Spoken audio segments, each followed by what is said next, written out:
хариултын сайн ойлгосонгүй энэ төсвийн ерөнхийлөн захирагчдын ямар хэдэн төгрөгний гэдэг юм уу мөнгөн хөрөнгийг хэд болгож багасгаж тайлагнаад байгаа юм бэ гэдгийг маш тодорхой мэдмээр байх юм.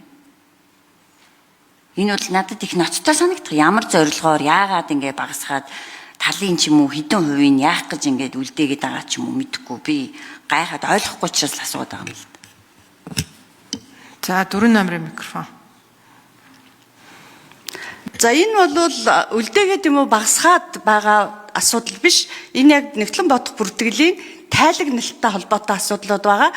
Засгийн газрын санхүүгийн нэгтгэсэн тайланг гаргахад төсвийн ерөнхийлөн захирагчдын хооронд одоо зарцуулж байгаа бүртгэлтэй холбоотой асуудлыг зөв тайлагнахын тулд одоо нэгдсэн тайлан дээр устгах бичлэлтүүдийг хийж тайлагнаад явдаг ийм асуудал байгаа. Манай энэ бичсэн асуудал бол төрийн сангийн байгаа мөнгөн хөрөнгөний үлдэгдлийг зөв зохистой удирдах тэн дээр байгаа мөнгүүдийг одоо удирдан зарцуулж байгаа асуудал нь бол зөв асуудал байна.